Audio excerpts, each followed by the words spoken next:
पिछले वीडियो में हमने मर्म का सामान्य परिचय बताया था। अगर आप उस वीडियो को देखना चाहते हैं तो ऊपर क्लिक करके आप इसे देख सकते हैं। आज इस वीडियो में हम शाखागत मर्मों के बारे में बात करेंगे। इस वीडियो को आप ज़रूर से ज़रूर शुरू से लेकर अंत तक अवश्य देखें, क्योंकि लास्ट में मैंने शाखागत मर्मों का जो डिस्क्रिप्शन किया है उसमें एक एक पॉइंट्स को बहुत क्लियरली बताया है।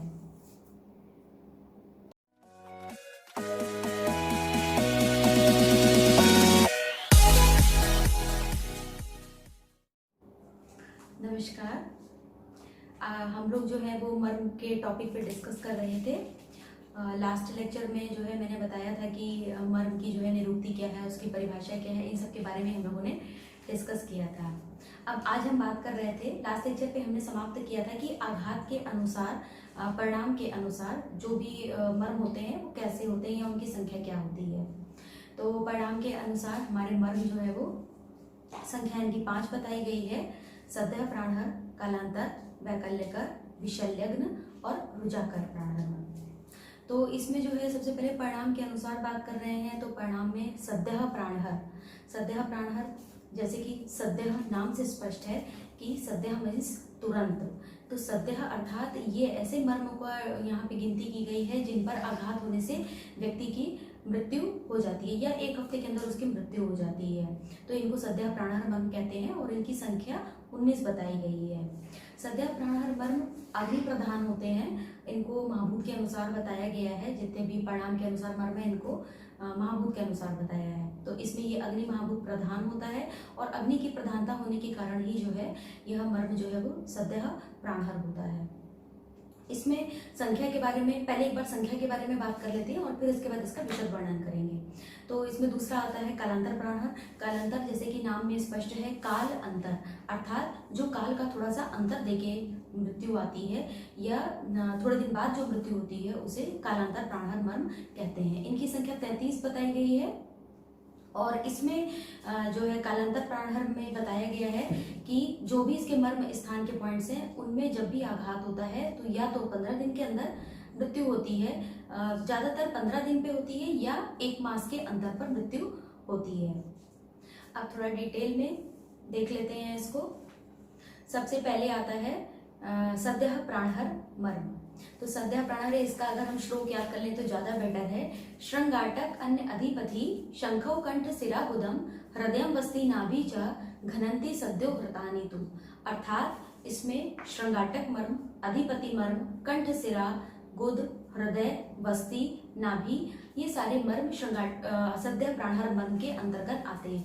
यानी कि ये जो भी मर्म हैं, इन मर्म पर अगर आघात होगा तो व्यक्ति की मृत्यु एक हफ्ते के अंदर अथवा सद्यः मृत्यु हो सकती है। तो इसमें श्रृंगाटक मर्म संख्या में 4 होते हैं। अधिपति 1 होता है। श्रृंगाटकन अधिपति शंखौ कंठ सिरा गुदम, शंख मर्म 2 होते हैं। कंठौ सिरा को मात्रका सिरा बताया गया और यह संख्या में 8 होते हैं।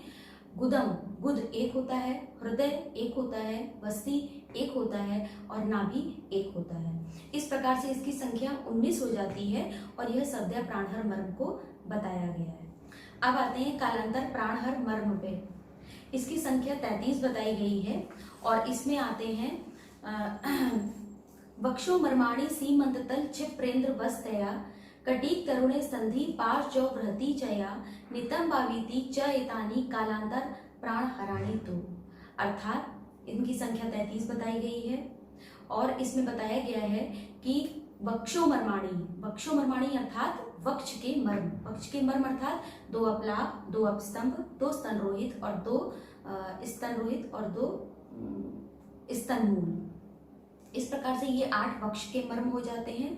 वक्षोत मर्माणी सीमंत तल, सीमंत 5 मर्म हो जाएंगे। तल हृदय 4 मर्म हो जाएंगे। सीमंत तल क्षिप्रेन्द्र वस्तया, क्षिप्र और इंद्रवस्ती, तो क्षिप्र भी 4 हो जाएगा और इंद्रवस्ती भी 4 मर्म हो जाएगा। कटीक तरुणे 2 मर्म हो जाएंगे। संधि पार्श्वजौ अर्थात पार्श्व संधि 2 हो जाएगा। बृहति संधि पार्श्वजौ बृहति च या अर्थात बृहति मर्म, ये भी 2 हो जाएंगे। नितंबावीति च एतानि अर्थात नितंब मर्म 2 हो जाएंगे। कालांतर प्राण हराणी तु अर्थात ये जो भी मर्म बताए गए हैं ये सारे ही कालांतर अर्थात 15 दिन के अंदर अथवा 1 मास में मृत्यु देने वाले होते हैं। इस प्रकार से ये कालांतर प्राणहर मर्म का वर्णन किया गया है। अब हम नेक्स्ट आते हैं विशल्यग्न मर्म। विशल्यग्न मर्म की संख्या 3 होती है और इसको बताया गया है उत्क्षेप स्थपनी चयो विशल्यग्नानि तु अर्थात इसमें उत्क्षेप मर्म और स्थपनी मर्म का वर्णन किया गया है। तो उत्क्षेप मर्म 2 होते हैं और स्थपनी मर्म 1 होता है। इस प्रकार से ये विशल्यग्न मर्म को बताया गया है। अब हम नेक्स्ट आते हैं वैकल्यकर मर्म पे। वैकल्यकर मर्म ये संख्या में 44 होते हैं और इनकी संख्या 44 होती है। और अब इसके अंतर्गत आने वाले मर्म कौन कौन से हैं? लोही ताक्षणी जानु उर्वी कूर्च विटप कूर्पराह कुकुंदरे कक्षधरे विधुरे स क्रकाटिके अंश स फलक अपांग नीले मन्ने फणौ तथा वैकल्यकर अन्याहु आवर्तो दुग्ध तथैव च अर्थात लोहिताक्षणी जानु उर्वी लोहिताक्ष मर्म आणी मर्म लोहिताक्षाणी लोहिताक्ष कितना होता है 4 आणी 4 जानु 2 होते हैं। लोहिताक्षणी जानु उर्वी मर्म 4 होते हैं। लोहिताक्षणी जानु उर्वी कूर्च विटप कूर्परा कूर्च मर्म 4 होता है, विटप 2 होता है, कूर्परा 2 होता है। अब इसमें जितने भी जो भी मर्म बताए गए अगर इसमें जो पहली लाइन है लोहिताक्षणी जानु उर्वी कूर्च विटप कूर्परा तो इसमें लोहिताक्ष आणी और लोहिताक्ष आणी को जानु उर्वी कूर्च तो जानु हटा के उर्वी और कूर्च यानी कि शुरुआत के 2 लोहिताक्ष और आणी और जानु हटा के उर्वी और कूर्च ये संख्या में 4 होते हैं। रेस्ट ऑफ द जितने भी मर्म इसमें बताए गए हैं ये सारे मर्म संख्या में 2 होते हैं। अगर हम ये श्लोक याद कर लेते हैं तो इससे हमको आसानी हो जाएगी समझने में। तो इस प्रकार से इस मर्म को वैकल्यकर मर्म कहा गया। यहाँ पर जो भी आघात होगा ज्यादातर इन सब में आघात होने पर डिफॉर्मिटी ही होती है। बाद में हम इसका एक एक मर्म का डिस्क्रिप्शन करेंगे। अब हम लास्ट आते हैं रुजाकर मर्म पे। तो इसमें बताया गया है गुल्फो दो मणिबंधो दो दोदे कूर्च शिरांसी जा गुल्फो दो मणिबंधो दो अर्थात गुल्फ भी 2 बताए गए हैं, मणिबंध भी 2 बताए गए हैं। द्वेदे कूर्च शिरांसी चा और जो कूर्च शिर हैं वो 4 बताए गए हैं। रुजा कराणी जानी याद अष्टावेतानी तु अर्थात रुजाकर मर्म जो ये बताए गए हैं ये संख्या में टोटल 8 होते हैं। और इस प्रकार से इन मर्मों पर अगर आघात होता है तो व्यक्ति को लगातार रुजा बनी रहती है। अब हम आघात के अनुसार परिणाम के अनुसार मर्मों का वर्णन पढ़ चुके हैं। अब हम इसके आगे देखते हैं कि जो मतलब मर्म का मेन डिस्क्रिप्शन है उसको हम मेनली बताते हैं षडंग शरीर के अनुसार। षडंग शरीर में हम सभी जानते हैं कि 2-4 शाखाएं हो गई, मध्य पोर्शन हो गया अंतराधि वाला और ऊर्ध्व जत्रुगत पोर्शन हो गया। तो इसमें जो है जो मर्मों का डिस्क्रिप्शन पढ़ते हैं वो हम शाखा सबसे पहले शाखा का पढ़ेंगे। शाखा मतलब 2 हाथ 2 पैर इनके अकॉर्डिंग पढ़ेंगे और फिर पूरे अंतराधि का पढ़ेंगे, आगे का और पीछे का पढ़ेंगे मतलब चेस्ट रीजन और एब्डोमेन रीजन और पीछे बैक रीजन का पढ़ेंगे और उसके बाद फिर लास्ट में हम ऊर्ध्व जत्रुगत रचनाओं को पढ़ेंगे। तो सबसे पहले जो शाखागत आता है, शाखागत में हाथ और पैर दोनों का लगभग सेम है, कुछ अंतर है, यह मैं आपको बताती हुई चलूंगी साथ में ही। तो इसमें सबसे पहले हम शाखागत की बात करते हैं। तो शाखागत में आचार्यों ने पैर का विशद डिस्क्रिप्शन पूरा किया है और उसके साथ साथ उन्होंने कहा है कि यह भी सेम जो है वो हाथ में भी रहेगा। तो मैं हाथ में ही इसके अनुसार बताते हुए चलती हूँ। तो सबसे पहले जो है वो हम शाखागत में बात करते हैं तो सबसे पहले आता है क्षिप्र मर्म। तो क्षिप्र मर्म की पोजीशन यहाँ पर बताई गई है और इसमें कहा गया तत्र पादस्य अंगुष्ठ अंगुल्यो मध्य क्षिप्रम नाम मर्म अर्थात पादस्य अंगुष्ठ अंगुष्ठ मतलब ये अंगुष्ठ अंगुल्यो मध्य अंगुष्ठ और अंगुली के मध्य में जो मर्म होता है यह क्षिप्र मर्म कहलाता है। तो तत्र पादस्य अंगुष्ठ अंगुल्यो मध्य क्षिप्रम नाम मर्म तो यह क्षिप्र मर्म कहलाता है। और यहाँ पर आघात होने से तत्र आक्षेप्यण मरणम अर्थात यहाँ पर आघात होने से आक्षेप होता है और व्यक्ति की मृत्यु होती है।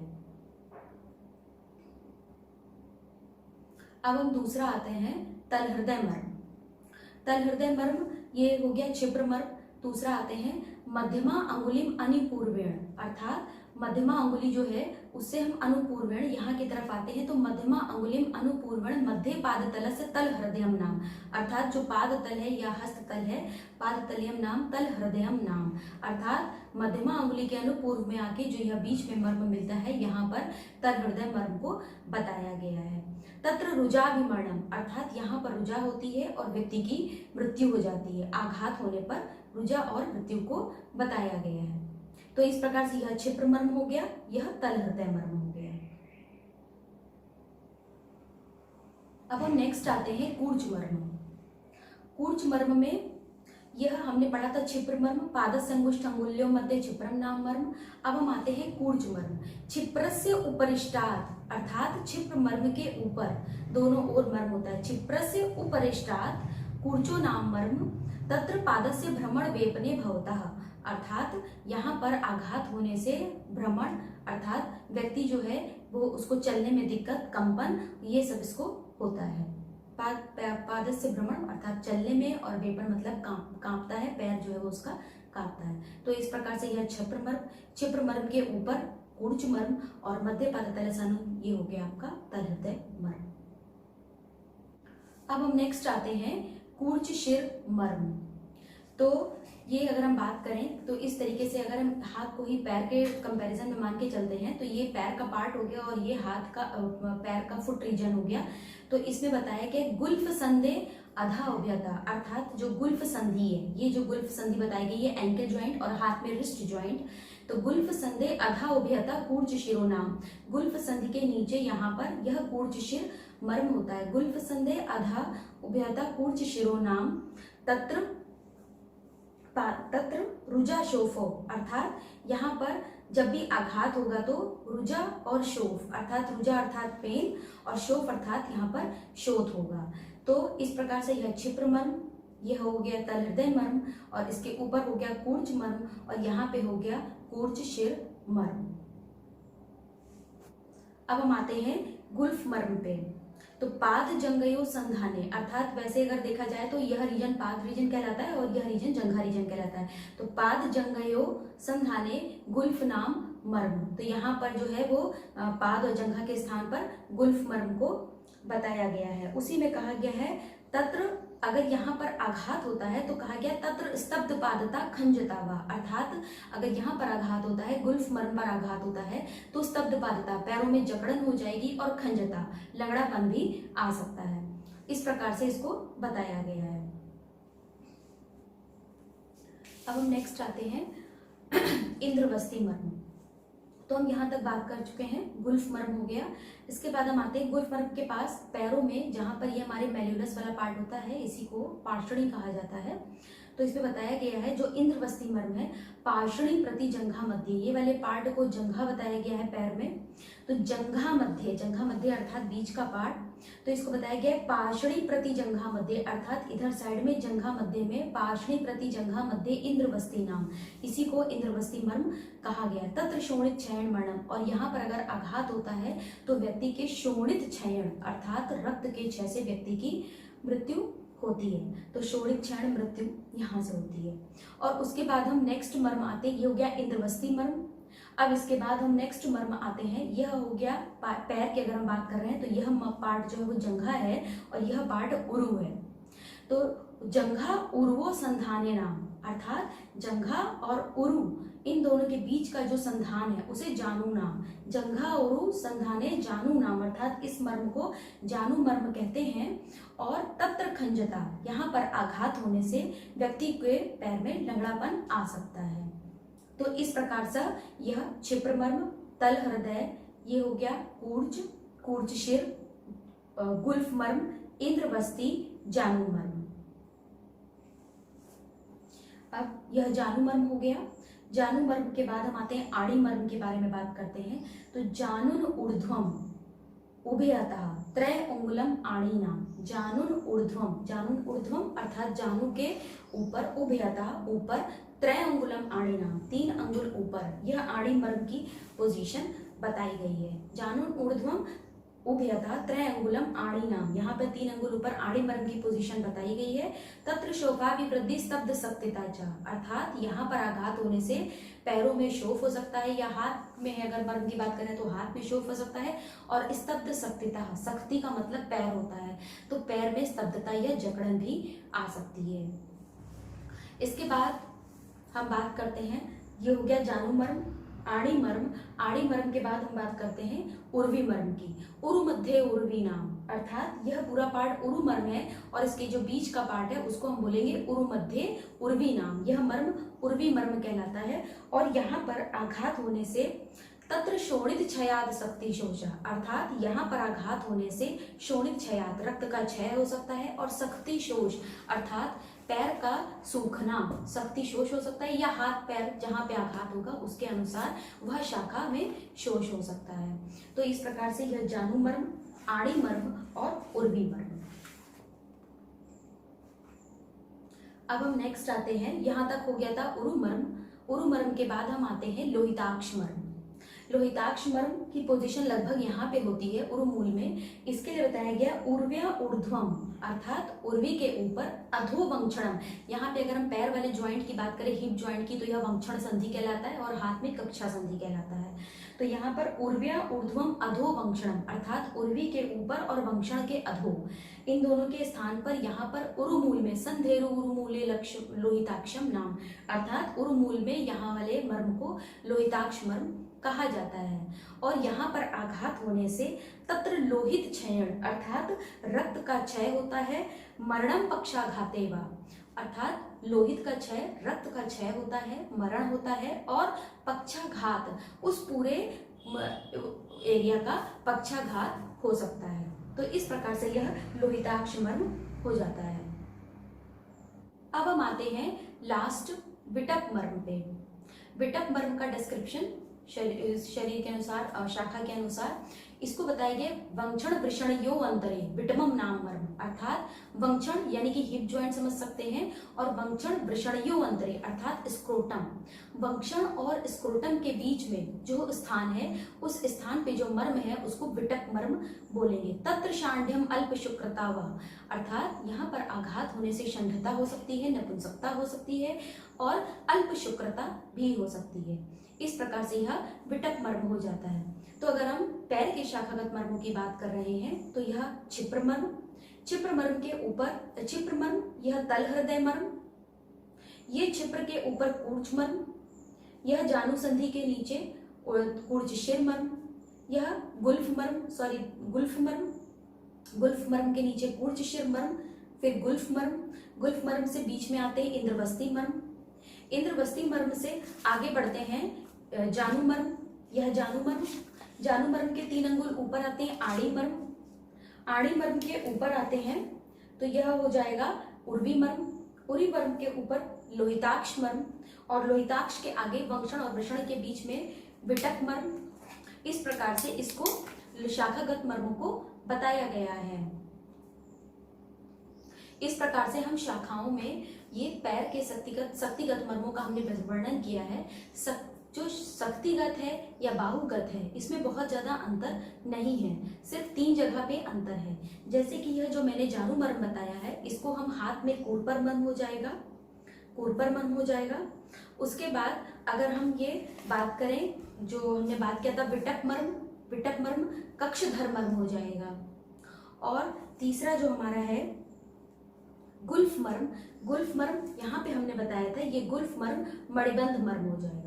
तो गुल्फ मणिबंध कर देते हैं हाथ में, जानू को कूर्पर मर्म कर देते हैं, और विटप मर्म को हम कक्षधर मर्म कर देते हैं। तो इस प्रकार से शाखागत मर्मों का डिस्क्रिप्शन कंप्लीट होता है। अगर आपको ये वीडियो पसंद आया है तो लाइक करें, सब्सक्राइब करें, और साथ में बेल बटन को भी क्लिक करें ताकि नए वीडियोस भी आप उसको देख सकें, मिस ना हो जाए, और ज़्यादा से ज़्यादा ये वीडियो शेयर करें।